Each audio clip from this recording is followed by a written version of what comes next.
Hi guys, welcome to How to Solutions YouTube channel. In today's video, I'm going to show you how you can send snaps from Snapchat as a normal snap from camera roll. Before getting into this video, must subscribe to our YouTube channel and click on the bell icon. So the first step you need to do is to open Snapchat.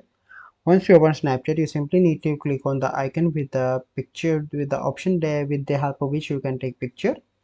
Okay, and then you need to click on camera raw, and here you can see all pictures from camera raw. So I'm going to select a random picture, so let me select this one, and then you need to click on the send to button, and here you can send this video to any of your friend. So once you select your friend and click on share, so this is a process by which you can send normal picture from camera roll as snaps on Snapchat. I hope you find this video helpful. If you find this video helpful, must like this video, subscribe to our YouTube channel for future videos. We'll see you in the next video. Thank you, have a good day.